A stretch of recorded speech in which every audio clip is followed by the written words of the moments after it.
voice, it counts them all. A team of hearts with plans to share. For every soul we're standing there. It's in the ballot, it's in our hands. Together we rise and take a stand.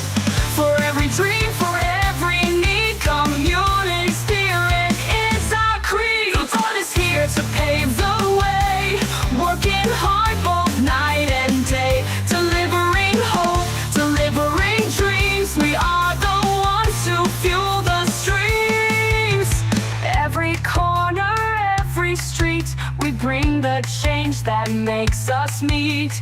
Hand in hand we hold the flame, together we'll make a lasting name. It's in the ballot, it's in our hands. Together we rise and take a stand. For every dream, for every need, community spirit is our creed.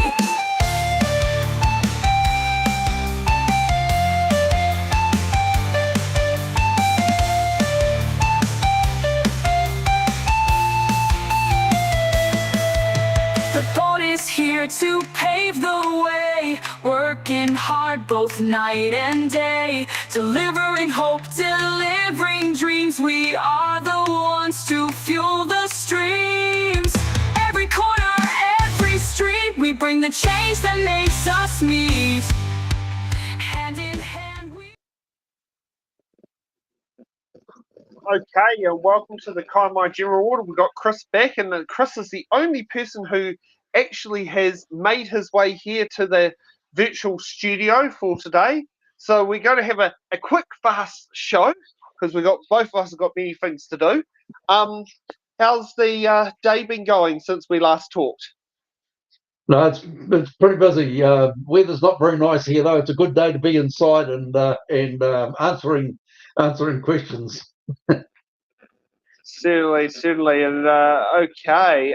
So let's get to a bit of a short round. Can we get you with your opening statement on why you should receive one of the ticks of the Kaimai General Award? Sure. I was fortunate enough to grow up on a farm, but most of my career I've spent in executive roles across private enterprise and government. I now live in a Mokoroa with my wife, Nancy, and I'm currently the chair of the Mokoroa Community Board. I've sort of got a history of service in the community in that I'm a JP. I've been a JP for 28 years. I'm a Rotarian. I MC community events. I'm the coordinator for the Anzac services. I'm a marriage celebrant. I've sort of got a bit of a history in service to my community. We currently have some very experienced councillors, most of whom have done in excess of 9 years.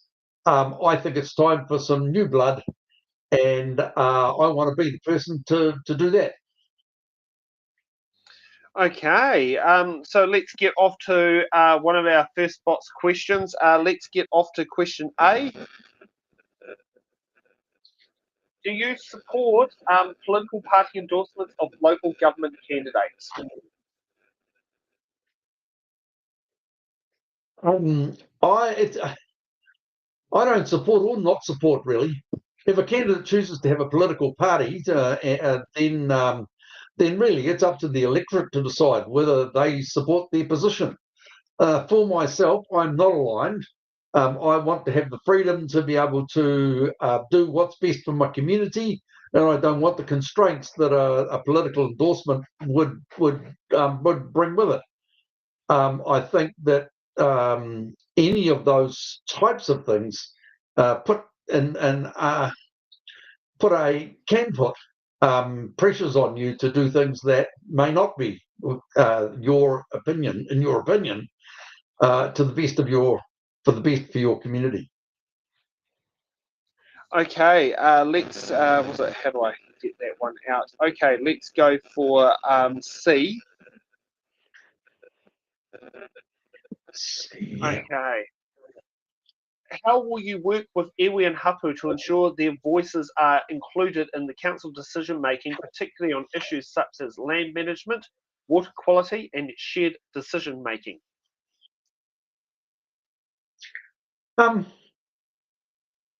As councillors, we need to listen to and take heed to the community input. that includes all of our citizens. We have a sizable, in the Bay of Plenty, we have a sizable Maori population. We need to hear all views, including their view. I would like to make personal contact with influential Maori and to listen to their views and use that information as part of my decision making. Okay, that sounds quite good. Okay, I'm just working through on what could be another good one that isn't a repeat from the community board show earlier. I'm trying to think. Let's go for. Oh no, that one kind of double ups with one of the hard hittings. Go for O for which. I'm trying to think. This is going to be fun to find first. O is in here. Oh, heck, by guessing I managed to get the right one on there. How would you protect the Kaimai ranges, waterways and bush reserves from pollution, erosion and pest while balancing recreational use? Well, I think we need to ensure that reasonable controls are in place. We're only put on this earth once, and I still believe that we're caretakers of it for my children and my grandchildren. So I think that we do need to have some reasonable controls in place to make sure that we're not just destroying our environment. But those controls need to be commensurate with the risks involved. I'm not really a drill baby drill person, but I think we do need to make sure that we don't end up doing unusual controls across progress. But I do think the environment is very important, and I would do whatever I could to make sure that the Kaimai ranges, our waterways, are kept free from pollution. Okay, let's go for S for Sierra now. Yes, I've got that one right. How would you balance long-term asset renewal while keeping rates manageable? Oh, sorry, wrong person got maximised. There we are. I think the key of this really though is a strong asset management plan. If we have been managing our assets, properly, and we've been doing maintenance and ultimately replacing our assets when they reach the end of their asset life, then it shouldn't really be something that we have to keep paying for. We've already paid for the pipes, if you like, in the street. Our asset management plans and the depreciation that comes from those pipes should be funding the future replacement of them, and so I think good asset management is the secret to that. Okay. Was it good one here for W, which you probably feels a bit relatable.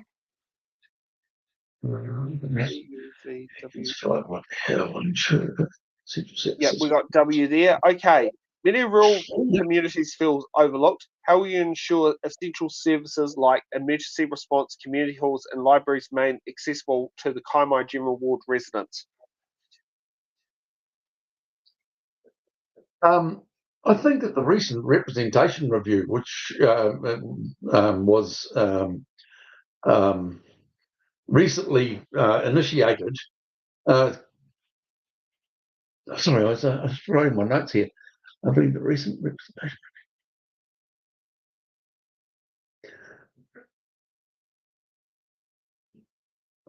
I've actually lost my place on that one. Just 1 second, let me find it here. All good. Take your time. Not like you're holding up another candidate. They're not here. Yeah. Oh. Yeah. Okay. So, sorry. The answer to the question is recently the council did a representation review, and that has included one of the major changes in that, it means that every citizen in the Western Bay of Plenty now has a community board. I think that those community boards will be the mechanism by which their needs and they won't feel so overlooked if they've actually got some way to participate in this. And until recently, many of our rural communities didn't have that ability. That being said, the community boards are going to have to be well managed to make sure that the larger communities don't overpower and the smaller communities. Small community issues are just as important to the small community as the urban problems are to the urbanites. Yeah, so right, and I'm this is a personal one from me, but I'm supporter of the community board aspect because that tends to be where you get the potential future councillors from. I agree. Yeah, people who've come up from the community board have ended up becoming some of the best leaders, including I know 2 mayors in Wellington, Janet Hillsborough of the Kapiti Coast and Campbell Barry of Lower Hutt came up from the community boards, and they were the ones that had no troubles, had all the skills and experiences on there when they got onto council, and then later onto becoming mayor, where compared to say what happened in Gore, whereas someone with very little experience ended up getting the mayoral change. Yeah. I think that it does train you to read. The skills that you really need in a councillor is to be able to, read a 300-page agenda, have the capacity to be able to interpret that in terms of what does it mean for your electorate, for your community, and then to have the strength to stand up and advocate for your community at the council table. Yeah. Okay, let's get to one last of the bots questions. I think is a very good one. Now, how do I get to AA? Okay. What steps would you take to ensure housing remains affordable and accessible for local families and first-time buyers in the Kaimai General Ward? I think the impact that the impact that the council has on these things are we have to have efficient and productive approval process for building permits and planning permission and those types of things. At the moment, we seem to spend an awful lot of money and time, and one of the constant feedbacks I get from people is that these processes take too long. They take too long. They are minute in their detail, and generally add to the cost of all of these things. I think over the years, some changes have been made for housing that is, replicated housing, I suppose. But it's still too long, and some people spend so much money and time in the planning process that they abandon the project. I think that's probably the biggest change we could make in that space. Okay, so let's get on to hard-hitting question number 1. Looking ahead, what is the single biggest opportunity you see for Kaimai General Ward, and how would you ensure the district takes advantage of it?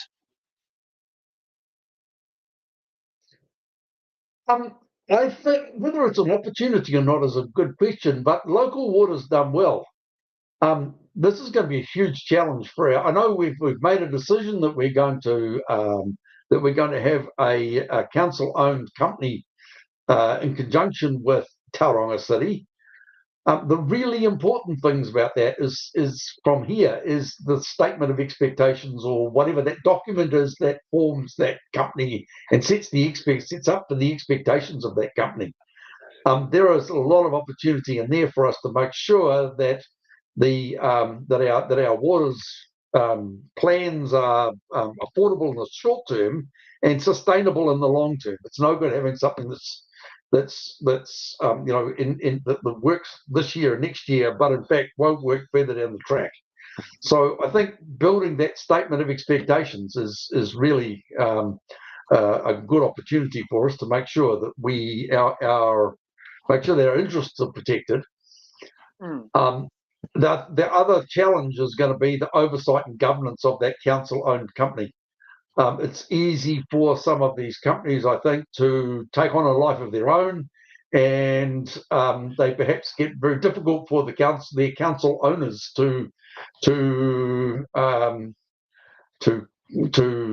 oversee. The statement of expectations is the sort of document that I imagine sort of sets that up for working in the long or medium to long term. Sounds like you've just described Wellington Water just there. Well, let's not go down the same. Let's not fall into the same hole. No, that's certainly right. The big thing is definitely transparency, and make sure that you don't.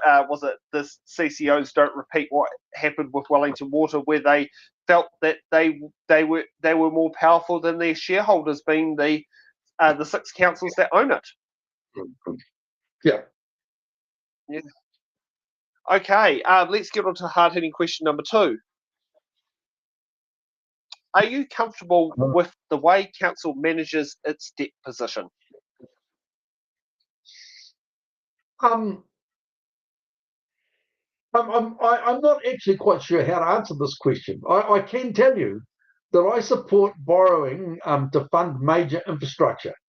I think we need to borrow for the long term for those types of things. I don't support borrowing for operations. And those things should be pay as you go, and somehow we're going to have to find the money, hopefully without putting rates up, to be able to fund that day-to-day operations money.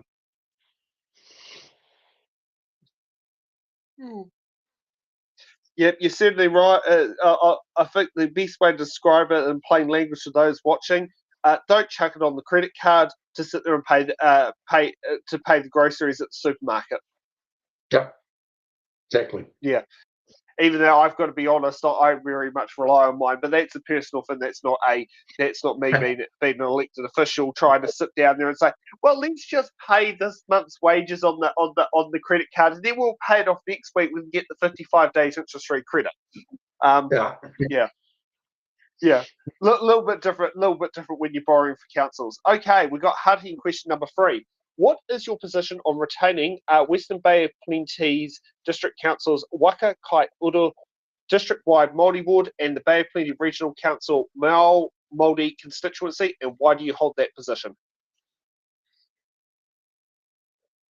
I agree with the having a Maori ward. I grew up in Wairoa in Hawke's Bay. I went to primary school where there were probably 75% of the kids were Maori. I've worked in Maori-owned organisations. I have a pretty good understanding of Te Ao Maori.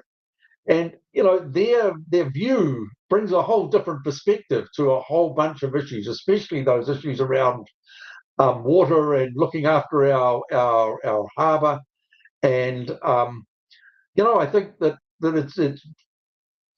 they bring valuable insights into that.